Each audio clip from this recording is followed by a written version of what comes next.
Bienvenidos todas, todos y todes a este nuevo episodio de Café Colmeca, una producción original del CPI, el Seminario Permanente de Estudios Internacionales del Colegio de México.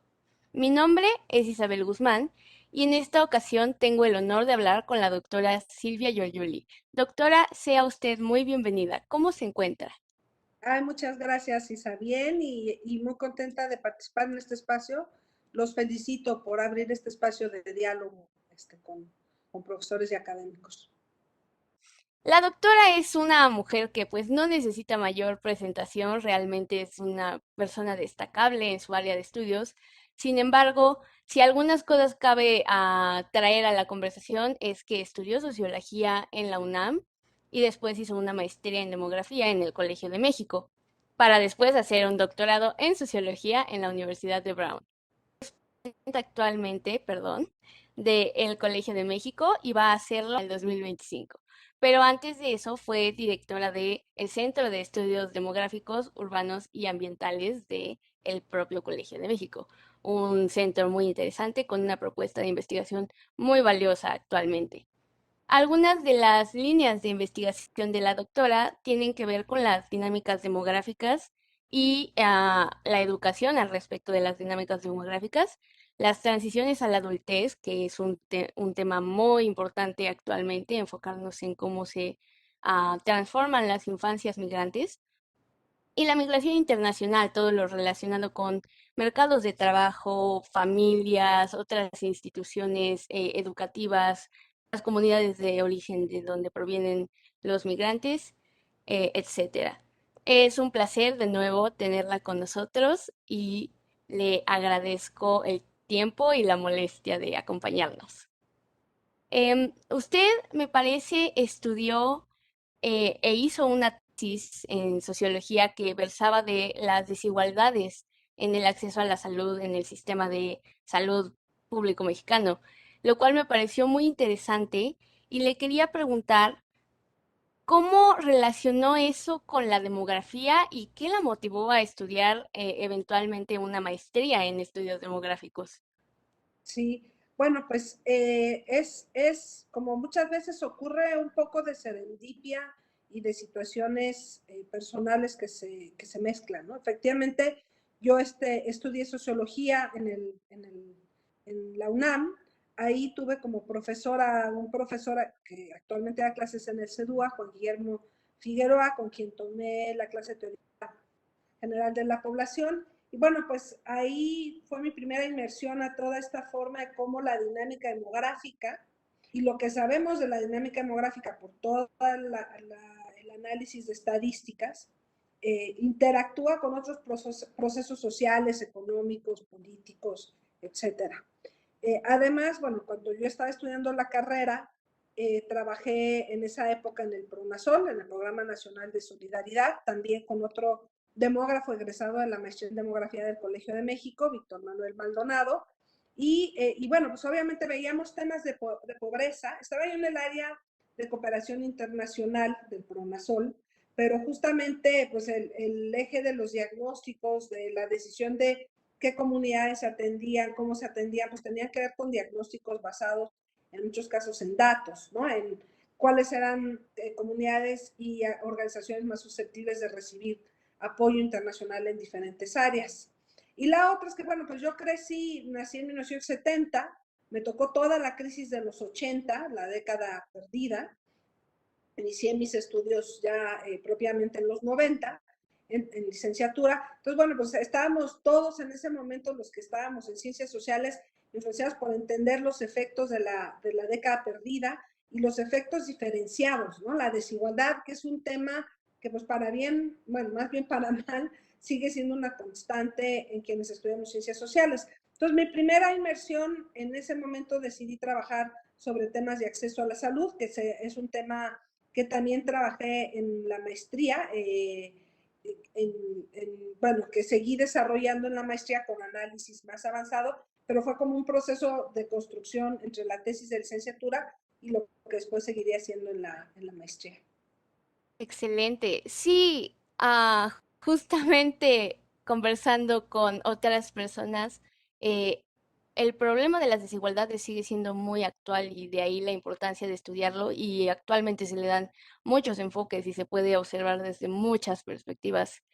Y pues respecto a su maestría en el colegio, me interesaba saber, porque pues es una de las líneas de investigación que a algunos de nuestros oyentes le podrían interesar.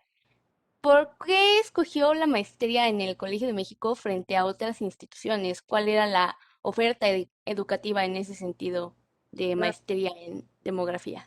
Bueno, yo debo decir primero que la demografía para mí fue un descubrimiento apasionante, o sea, esta posibilidad de combinar lo que estudias más a nivel teórico con una aproximación empírica, en este caso a través de datos agregados, ¿no? Entonces, bueno, eso fue mi primera consideración para entrar a la maestría en demografía. Digo, siempre me gustó mucho la estadística, las matemáticas, y creo que la demografía me daba la posibilidad de conjuntar mis estudios de sociología con el interés por el fortalecimiento en los temas de estadística. Y además, por otra parte, también creo que los científicos sociales muchas veces le tenemos miedo a entrar a la parte más matemática, más cuantitativa. Y bueno, pues creo que también podía ser para mí un buen engranaje, dado que me gustaban las dos áreas, inclusive pensando después en la docencia. Cuando yo empecé a estudiar, solo había dos maestrías en estos temas en México. Una era la de Flaxo, que iba apenas por su segunda generación, y la otra era la del Colegio de México, que fue fue el primer programa de maestría en demografía en toda América Latina. Entonces, conocía yo a muchos de los profesores, ya decía uno de ellos, Juan Guillermo Figueroa, pero más cercano a mis líneas de investigación, a lo que seguiría después, pues a Brígida García, Orlandina de Oliveira, que está en sociología en el CES, pero que colaboraba muy de cerca en la investigación sociodemográfica con enfoque de familia, Francisco Alba. Entonces, bueno, pues en realidad, después de ver las líneas de trabajo que había en el colegio en esos temas, en migración, en fuerza de trabajo, etcétera, bueno, pues fue que decidí y opté por el Colegio de México y bueno, pues presenté examen y afortunadamente me aceptaron.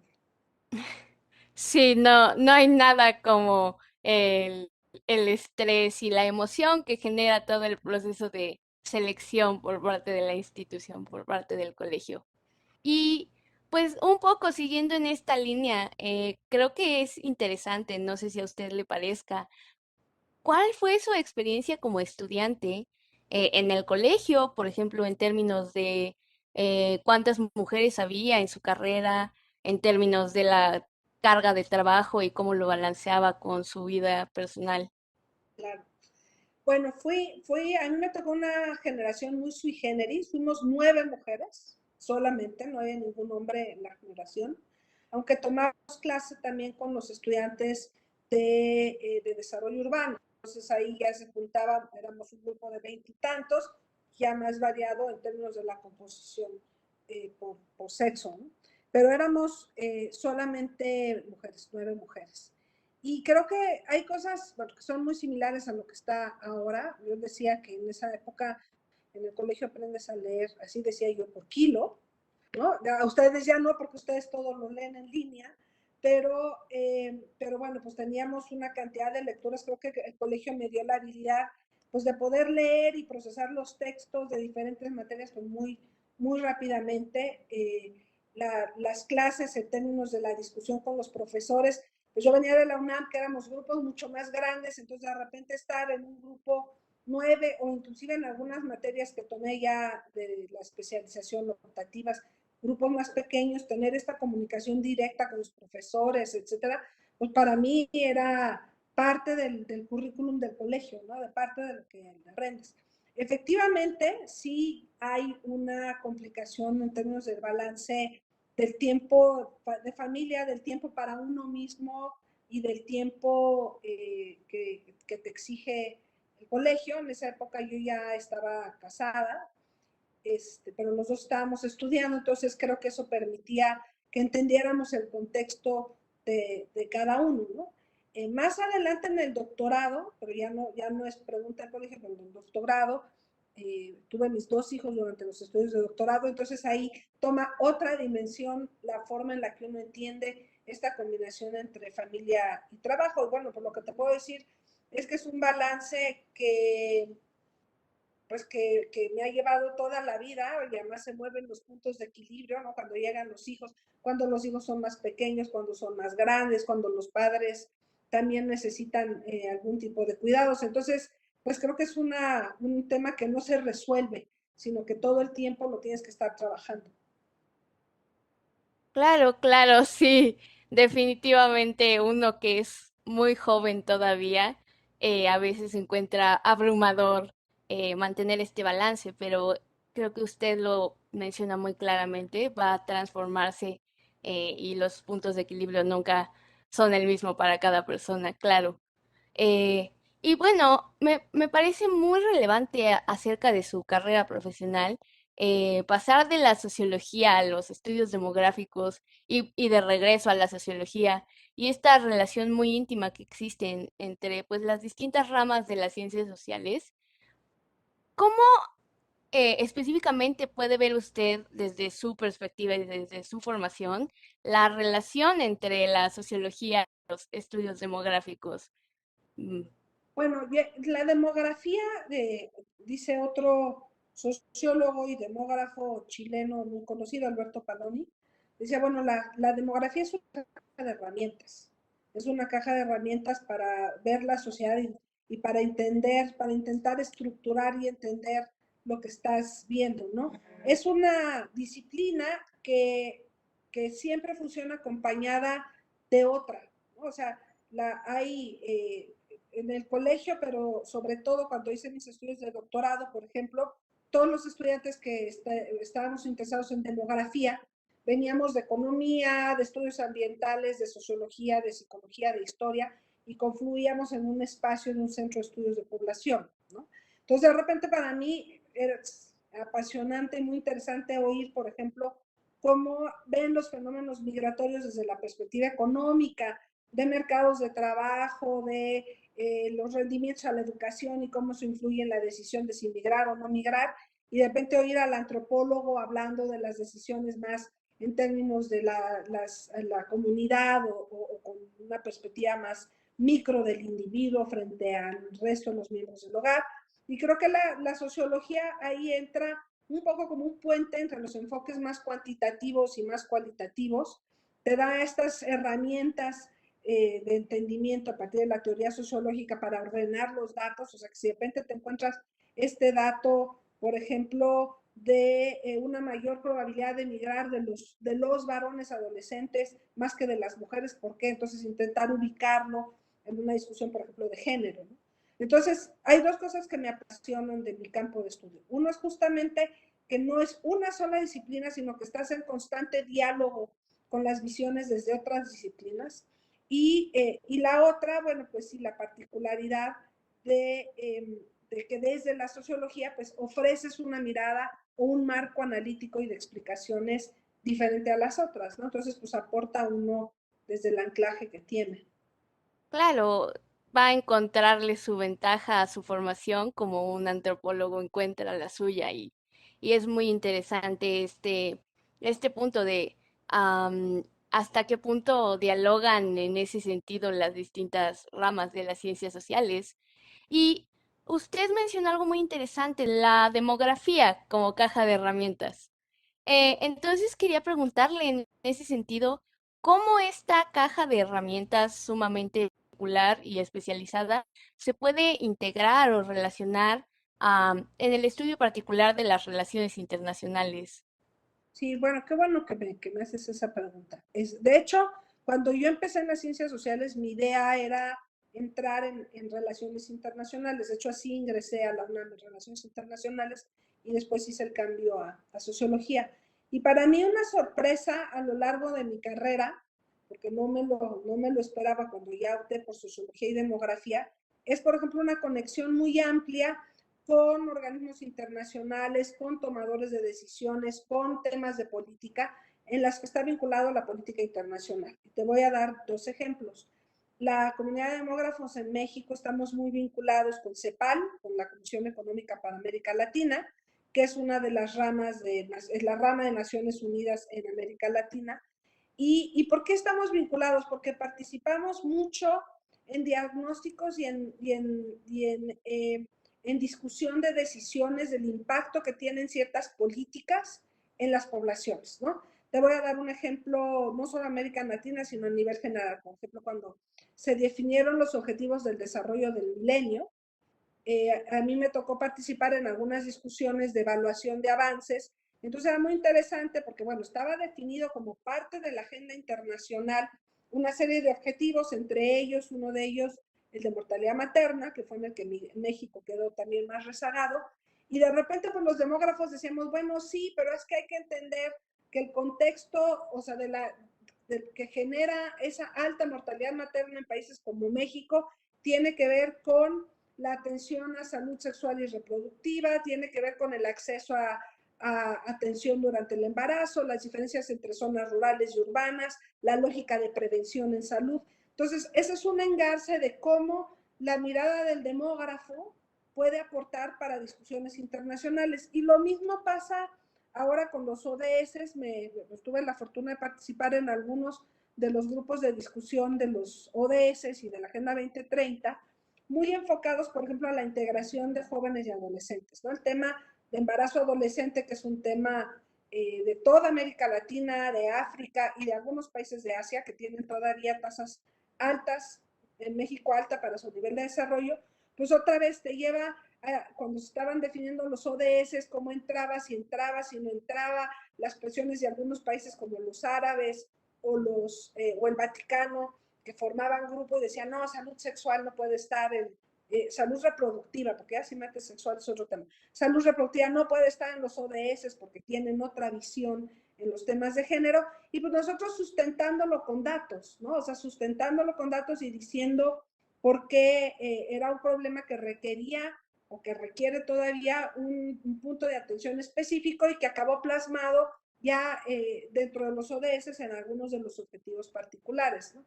Entonces, esa es una de las aportaciones que creo que hacemos los demógrafos que participamos en estas discusiones a nivel internacional, y así te podría dar otros ejemplos en el tema ambiental, etcétera. Pero a lo mejor me quisiera parar más en el caso que más conozco. O sea, estas han sido discusiones generales donde me han invitado, porque bueno, pues cuando eres demógrafo conoces de la dinámica demográfica en general, no nada más de tu caso. Pero, por ejemplo, en el caso de la migración internacional, es igual. O sea, yo creo que nosotros los demógrafos tenemos herramientas para diagnosticar y ver cambios de manera muy rápida, ¿no? Por ejemplo, este cambio de una migración, en el caso de México, que todo el marco de política migratoria entre México y Estados Unidos estaba orientado a gestionar una migración laboral de adultos que se iban solos, normalmente varones, con participación femenina todavía, y de repente ya cambió, ahora tienes unidades familiares, van niños, van mujeres que requieren una atención y una política especial. Y yo creo que ahí otra vez el diálogo entre lo que nosotros estamos encontrando y los que están tomando decisiones en política migratoria y en el papel que juega la migración en las relaciones bilaterales, por ejemplo, México, Estados Unidos, o multilaterales o en organismos, pues creo que ese es un muy buen ejemplo también de ese engarce entre los estudios internacionales y el tipo de trabajo que hacemos los demógrafos. Claro, claro.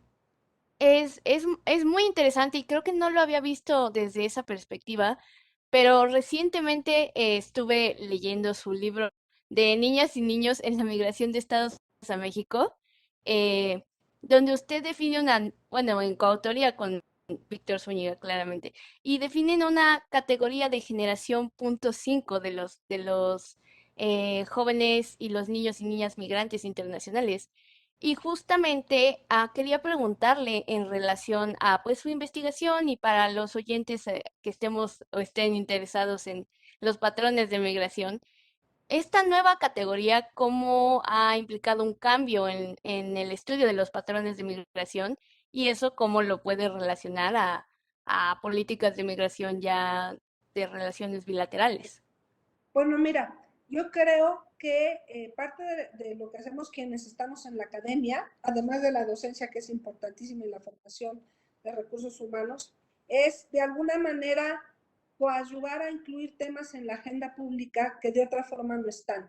visibilizar cosas que a lo mejor desde el ámbito político no son visibles, ¿no? Entonces, yo mencionaba que uno de los grandes cambios en este siglo, en términos de la experiencia migratoria en México, va a ser la visibilización de los menores de edad en la migración. O sea, te digo, todos, bueno, no sé ustedes, pero en general, los que hemos estado en temas migratorios desde hace décadas, tenemos el chip de la migración que atiende a adultos y de la política migratoria que atiende a adultos, ¿no? Y la gestión migratoria que atiende a adultos y los centros de detención diseñados para migrantes adultos, por ejemplo, en el caso de las políticas restriccionistas en Estados Unidos y bueno, también de las estaciones migratorias en México. Entonces, ese libro es uno de los productos de un grupo más amplio de estudiosos de la migración, desde la sociología, los estudios de educación, desde economía, que hemos estado viendo esta parte de la participación de los menores en los flujos migratorios y de cómo la migración también afecta la vida de los menores, en muchos sentidos, ¿no? Por ejemplo, veíamos en otros trabajos cómo la ausencia de los padres que se van afecta la trayectoria educativa.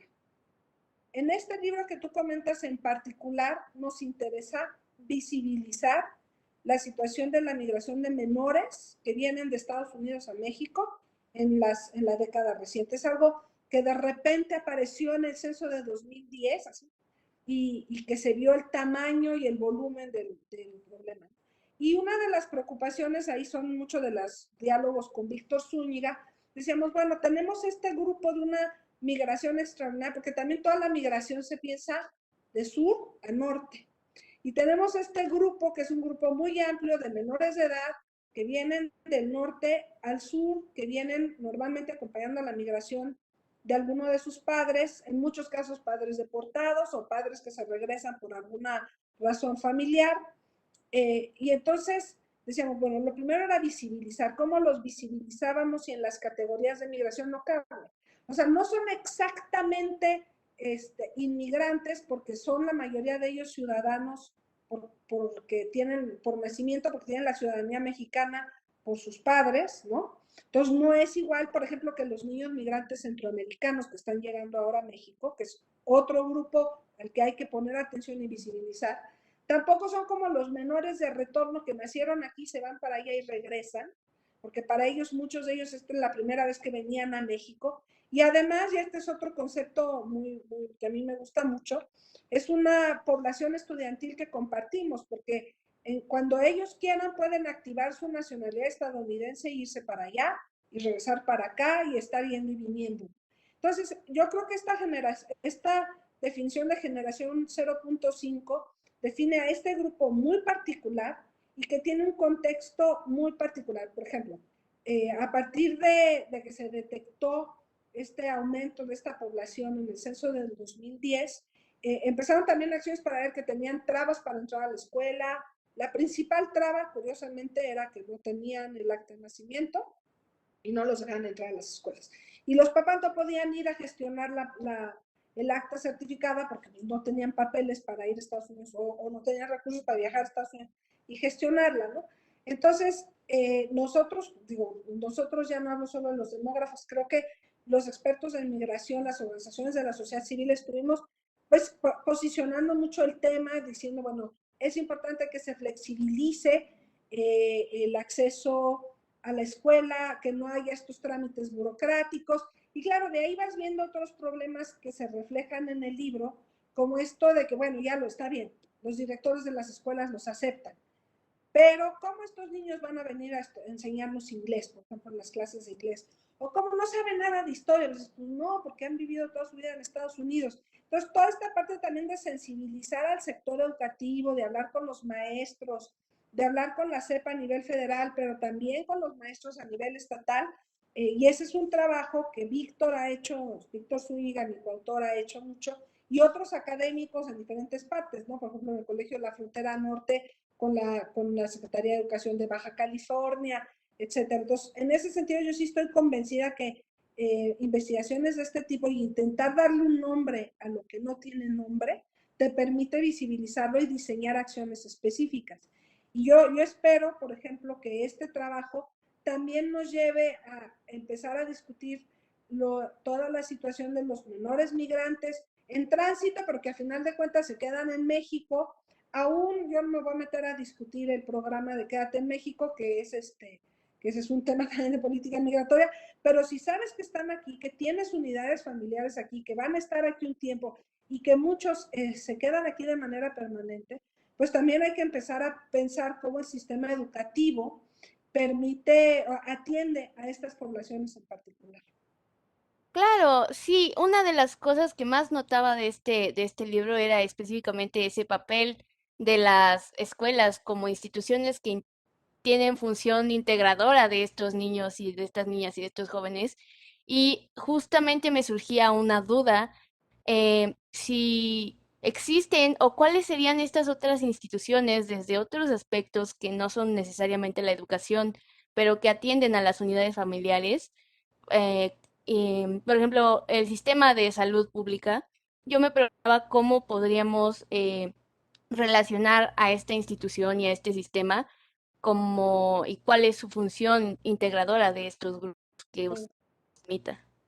No, bueno, pues es muy importante. O sea, en el caso de los menores de edad, expuestos a la migración de alguna manera, migrantes ellos mismos o porque los padres son migrantes, tienes dos espacios fundamentales, ¿no? Uno es la dinámica del hogar. Por ejemplo, yo me acuerdo de estudios que decían, bueno, si el padre que está ausente porque emigró habla todos los domingos, la probabilidad de quedarse en la escuela es mayor que si no, que el padre que no habla para nada, ¿no? Entonces, el contexto familiar es muy importante porque es pues la primera red de apoyo y de supervisión del niño.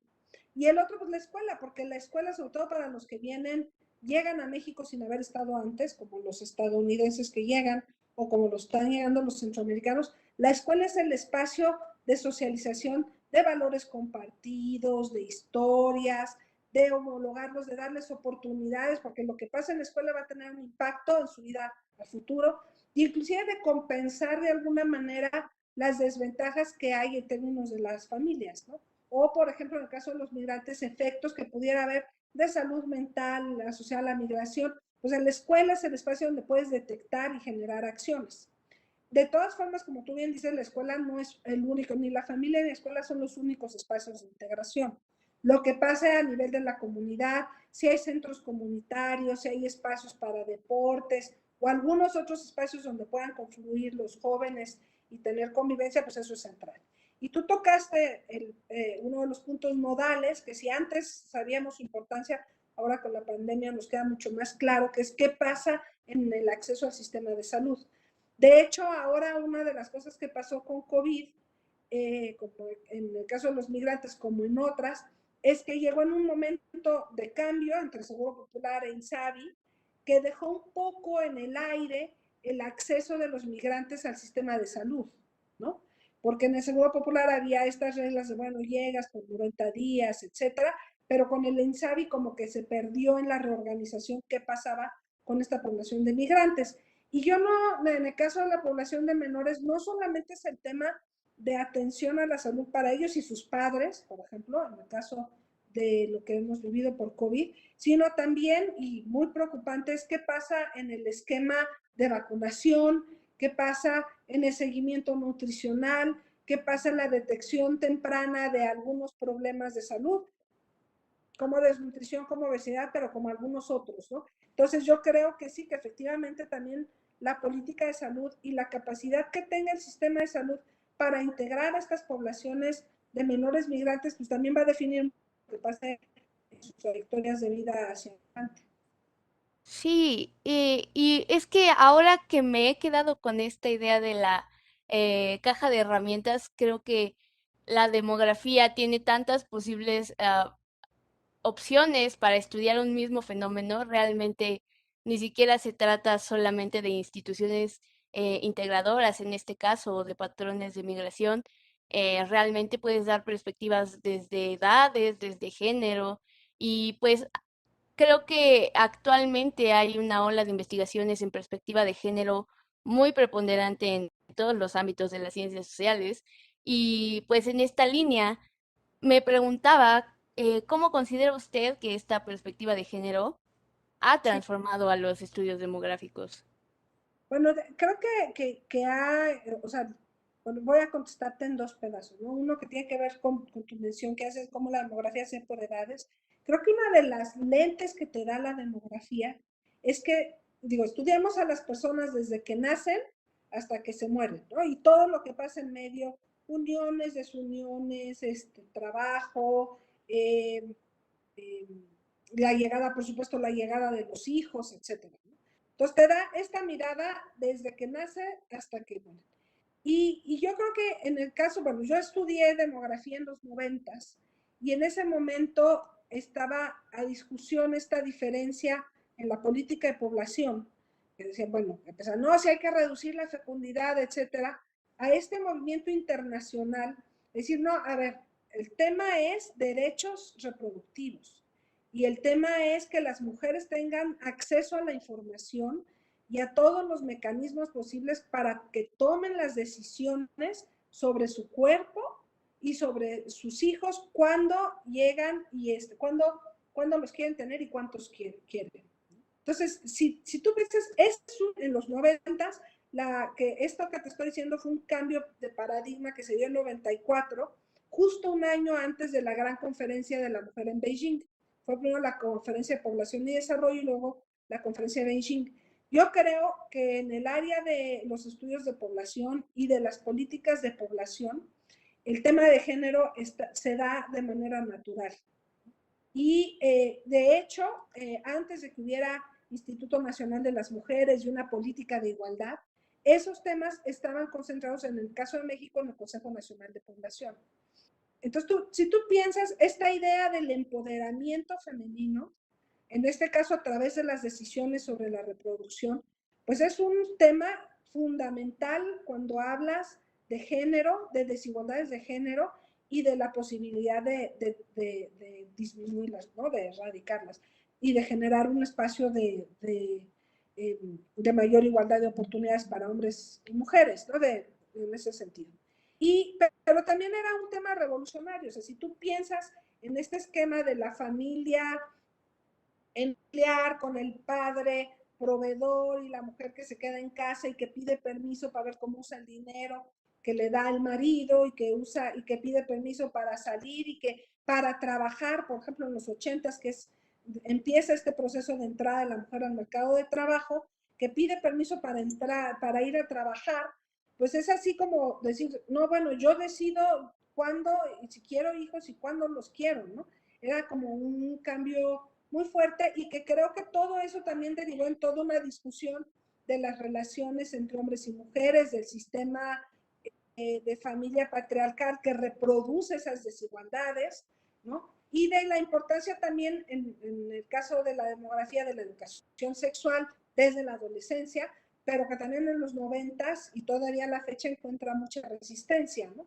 Entonces yo creo bueno, te estoy dando un ejemplo en ese tema, pero por supuesto que hay una mirada de género en todos los procesos. Cuando hablas de mercados de trabajo, y ahí yo puedo decir los estudios pioneros otra vez de Orlandina de Oliveira y de Brígida García, para decir, bueno, las mujeres en los ochentas en México tuvieron que salir a trabajar porque tenían muchas desventajas, generó violencia doméstica, empezar a hablar de las desigualdades en el trato, en el salario, etcétera. Bueno, pues eso es algo que está en la agenda. La migración también, por supuesto, tiene una dimensión de género, cómo se da el proceso migratorio, por qué se da, en qué condiciones, es distinto para hombres y mujeres. Entonces yo creo que es algo que se ha dado de manera natural y que ahí está y que es difícil que un demógrafo no considere variable de las diferencias por sexo de entrada para entender los procesos que está estudiando. Claro, sí, la perspectiva de género ahora más que nunca se observa en todos los análisis de fenómeno social. Entonces es interesante darse cuenta como en algunas ramas de las ciencias sociales, a diferencia de otras, pareciera que ha estado naturalmente relacionado con la investigación de esa particular rama, ¿no? Y bueno, en otro tema, pero que considero bastante relevante a su carrera y a su perspectiva, y por lo que me ha mencionado, menciona usted a varias autoras demógrafas, y pues usted fue la primer presidenta mujer del Colegio de México en sus 80 años de historia. Entonces, me preguntaba, pues, ¿cómo considera usted que se transformó la institución con su llegada? Pues, ¿cómo se transformó respecto a la posición de las mujeres en los puestos administrativos, en los puestos educativos? ¿Hubo un cambio de perspectiva? ¿Hubo un cambio de cómo se observan estas posiciones actualmente? Este, bueno, ahí es que estoy apuntando para que no se me... Voy a contestar también en varias partes, ¿no? Primero, en esto que decíamos hace rato de visibilizar, creo que tenemos que visibilizar más lo que ha sido la participación de las mujeres en la construcción de esta institución, ¿no? En el caso, voy a hablar otra vez de mi centro, porque es el que conozco más. Cuando se crea el Centro de Estudios Económicos y Demográficos, que lo crea Víctor Urquidi, con una visión, yo creo que también de avanzada, es decir, el tema demográfico central, eh, en ese momento, la primera dirección, hay una dirección de investigación que lleva Eliseo Mendoza y una dirección de docencia que lleva Consuelo Meyer. Y la menciono porque creo que hay que empezar a mencionar a todas estas mujeres que son parte de la historia de las mujeres, ¿no? Luego, conforme se va consolidando el área de demografía en los 70, hay una demógrafa panameña muy importante, Carmen Miró, que participó y estuvo aquí en el colegio trabajando, haciendo grupos de trabajo, investigación, etcétera, que después estuvo en CEPAL, se fue a Chile, que estuvo apoyando a muchos académicos en el momento del exilio. Fue muy importante para inclusive de recibirlos en la residencia de CEPAL, es para evitar que fueran perseguidos, aprendidos y desaparecidos. Entonces, bueno, creo que hay muchas historias de mujeres muy fuertes en la academia, en mi área, en demografía, pero en otros, ¿no? Ya mencioné a Brígida García, Orlandina de Oliveira, que fue directora del CES. Dentro de la demografía, pues también como profesoras, Julieta Quilodrán, Beatriz Figueroa, Susana Lerner, Ivonne Sass. Entonces, sí hay una tradición de investigadoras académicas muy fuertes y que además participaron en esta idea de construcción de la institución, y las que estoy mencionando pues muy vinculadas con el área de investigación sociodemográfica. Yo sí debo decir que desde que ingresé al colegio, por ejemplo, sí yo tenía un diálogo, pues muchas de ellas fueron mis profesoras, entonces era un diálogo de alguna manera natural, pero también no solamente en términos de que fueron mis profesoras y los tips de, oye, ¿cómo le hacías tú con tus hijos pequeños para seguir investigando, etcétera? Sino también en esta transmisión de la idea que ellas tenían de la institución, ¿no? Sobre todo ahí, pues yo voy a mencionar que con Brígida García tuve muchas conversaciones cuando fui directora del CEDUA y después cuando decidí entrar al proceso para la presidencia del colegio. Ahora, esto que tú me preguntas yo llevo ya 6 años, ¿qué cambios hay? Bueno, creo que a ustedes les va a tocar decir, pero yo creo que las instituciones también tienen procesos no vinculados con una sola persona, que las instituciones académicas funcionamos por la interacción en la comunidad y la comunidad cambia. O sea, yo creo que muchos de los cambios, como esta parte de escribir el primer protocolo para la para prevenir la violencia de género y para la atención del acoso sexual y el hostigamiento sexual en el Colegio de México, era algo que necesariamente iba a llegar más allá, ¿no? Creo que esta parte de visibilizar más la historia de las mujeres y la presencia de las mujeres en el colegio era algo que también tendría que llegar, ¿no? De alguna manera. A mí me tocó encabezarlo y bueno, pues además pues soy una convencida de que es lo que hay que hacer, ¿no? Y que hay mucho trabajo que hacer en las instituciones de educación superior, porque además lo que pase aquí es un poco pionero de lo que uno esperaría que tuviera un efecto hacia el resto de la sociedad. Entonces, bueno, creo que la otra forma de ver la pregunta que tú me haces, no me voy a referir a mí, sino en general, pues tiene que ver con en qué medida los liderazgos femeninos hacen diferencia en las gestiones, ¿no? No sé si ustedes vieron o si tuviste ahora con COVID que había un video que circulaba de las diferencias en el manejo de la gestión y ponían extremos así a Trump y a Angela Merkel, ¿no? O a la primera ministra de Nueva Zelanda, o las mujeres que están al frente de los gobiernos de algunos países nórdicos, etcétera. Entonces, yo sí creo que en algunos temas el liderazgo femenino tiene una visión distinta, tiene un entendimiento distinto de los procesos y a lo mejor tenemos más habilidad para tratar ciertos temas que son muy conflictivos, ¿no? Entonces, sí creo que hay liderazgos femeninos que pueden hacer diferencia, pero también creo que para poder impulsar cualquier cambio, y además cambios que se queden en el tiempo, porque tú puedes hacer cambios y puede llegar otro y echarnos para atrás, pues tiene que haber un trabajo y un arraigo y una comunicación constante con las comunidades, con la comunidad académica, con la comunidad de aprendizaje que somos, en este caso, en el Colegio de México, ¿no? Sí, claramente. Y bueno, y eso se puede hasta extrapolar a otras instituciones de educación superior, ¿no? Podríamos preguntarnos, ¿no hacen falta eh, liderazgos femeninos en otras instituciones? ¿Y cuáles son los ámbitos de colaboración entre instituciones que podrían permitir estos liderazgos, ¿no? Vaya, podrían hacerse seminarios enteros acerca de esas discusiones, sí. Y bueno, esta pregunta cuando me la planteaba como si se la fuera a preguntar a cualquier persona al que uno le tiene cierto, sí, con cierta idealización.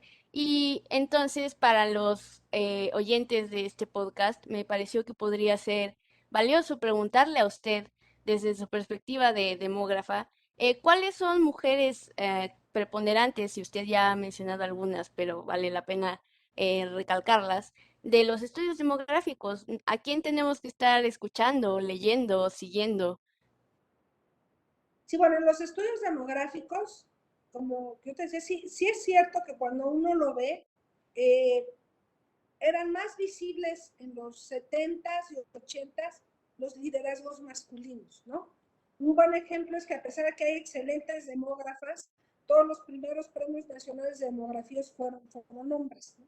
Entonces, si tú me dices, bueno, yo rescataría, por supuesto, a Carmen Miró, que fue es, bueno, es todavía vive, tiene 100 años, es una mujer impresionante en varias cosas, en su visión demográfica, en su visión de que había que enfatizar la formación de recursos humanos y crear programas docentes en toda América Latina, en su visión de impulsar líneas de investigación y en su visión de decir, bueno, y además nunca olvidemos dialogar con la parte de políticas, ¿no? De políticas de población y de políticas más amplias por lo que toca a población en salud, en educación, etcétera. Entonces, bueno, Carmen Miró, que tuvimos la fortuna que estuviera aquí en el colegio, por supuesto, en temas como salud reproductiva, pues Susana Lerner, Eivon Sass, en temas de mercados de trabajo, Orlandina Oliveira, Brígida García, Edith Pacheco, que también es mi profesora, no sé cómo tomará que la ponga como en los seniors, porque pues es todavía más joven, pero también. Y en los estudios de migración, bueno, no voy a voltear nada más a México, voy a voltear hacia América Latina. Hay liderazgos muy fuertes en términos académicos como Adela Pellegrino. Y bueno, la otra, pues a lo mejor son nombres menos conocidos, pero cuando yo estaba haciendo el doctorado, trabajé con una sociodemógrafa que se llama Fran Goldscheider, que ella ha trabajado mucho en los estudios de familia y en el tema de las relaciones familiares. Y además era una mujer muy congruente, ¿no? Porque decía, sí hay que estudiar la familia y en esta parte de la visión más amable de combinación familia-trabajo. Y entonces por eso si las alumnas, o sea, lo combinaba mucho con el trato con las alumnas, todas sus alumnas tuvimos hijos, entonces era esta idea siempre de tratar con una visión distinta la conciliación familia-trabajo, de una visión mucho más humana. Entonces, bueno, pues yo creo que son algunas, por supuesto, que el riesgo de preguntas como las que me acabas de hacer es que seguro uno omite muchísimos temas. Pero lo otro que te iba a decir, claro, esta entrevista está más sobre mi tema, pero con Gabriela Cano estamos trabajando en un proyecto para visibilizar la historia de las mujeres del colegio. Y todos los centros lo tienen, ¿no? Ya desde, bueno, Gabriela Amance y su colaborador Saúl me han enseñado algunos resultados de, bueno, la primera investigadora del colegio que fue, que se llama, se apellida Muedra, Concepción Muedra me parece que es, y de la cual pues yo no sabía, no conocía nada, yo mencionaba ya a Consuelo Meyer, bueno, tienes a Josefina Vázquez que cumplió 60 años siendo profesora del colegio, a Blanca Torres, a Soledad Loaesa, en el caso del Centro de Estudios Internacionales, todos los centros tienen historias pues muy fuertes de participación de mujeres a lo largo de su construcción. La biblioteca, por ejemplo, también tuvo una contribución muy importante de mujeres, de Susana Uribe, etcétera, en la construcción de lo que después sería el corazón del colegio, ¿no? Físicamente hablando, inclusive. Sí, claro, a veces uno da por sentado esos espacios y esos pedazos tan fundamentales del colegio, pero es importante recuperar su historia. Usted tiene mucha razón en hacerlo.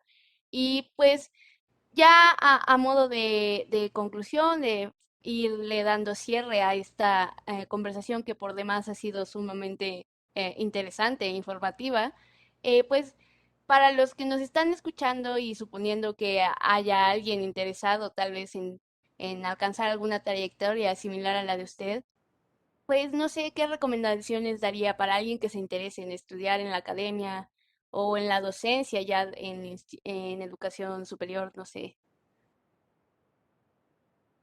Sí, bueno, pues sí, los tiempos han cambiado mucho, ¿no? Yo estoy muy preocupada por todo el tema del futuro del trabajo y el mundo del trabajo que les va a tocar a ustedes cuando terminen su preparación, ¿no? Pero yo soy una convencida del espacio académico como un espacio muy noble, como un espacio que te permite mucha reflexión, que te permite plantearte la relación familia y trabajo de otra forma, porque de repente es bueno, sí tengo más flexibilidad, pero como decía otra colega demógrafa en un estudio que hizo, sí, sí, pero las mujeres que trabajamos y combinamos familia con niños pequeños sacrificamos horas de sueño más que otras cosas, ¿no? Entonces yo lo que les diría es que, pues, que fueran constantes, que se involucren en las cosas y en los temas que los apasionan, los que están convencidos, y que no le tengamos miedo al fracaso y a la necesidad de, o sea, a veces uno tiene que intentar varias veces para llegar a lo que quiere y a lo mejor tiene que tener flexibilidad y adaptarse un poco antes de poder lograr la trayectoria que uno desea, ¿no? Pero bueno, pues tienen las herramientas, ustedes son una generación pues, muy resiliente, tienen las herramientas pues, para enfrentar toda la incertidumbre que viene, pero creo que la principal pues, sería constancia y sería buen humor y flexibilidad para irse acomodando en este mundo que se está definiendo todo el tiempo. Claro, sí, definitivamente nos estamos en una coyuntura específica de mucha incertidumbre y creo que a veces un poco de palabras de aliento de colaboradores en la misma institución pueden venir a bien y también para cualquiera que esté un poco preocupado sobre lo incierto del futuro, ¿no? Pues nada, no me queda más que agradecerle. Muchísimas gracias, doctora, por el tiempo y por la oportunidad, por darnos este espacio de colaboración interesante e importante. Y pues agradecer también a todo el equipo del CPI y de Café Colmeca que nos permitieron esta oportunidad. En especial a Bernardo Aguilar, quien en esta ocasión me ayudó con los tiempos y con la grabación y se encarga de todo este proceso a Alondra Reina y José Ángel Bazar en contacto y en diseño, que son eh, cruciales para poder coordinar todo este proyecto, y a Jorge Gómez y Pepe Vázquez en todo el diseño de cortinilla y toda la edición de video. Entonces, pues nada, agradecerle, muchísimas gracias. Un placer poder hablar con usted, una persona a la que personalmente admiro y creo que eso sería todo. Muchas gracias. No, pues muchas felicidades y mantengan este espacio y esta iniciativa abierta. Felicidades a todo el equipo y bueno, a ti Isabel, gracias por las preguntas retadoras.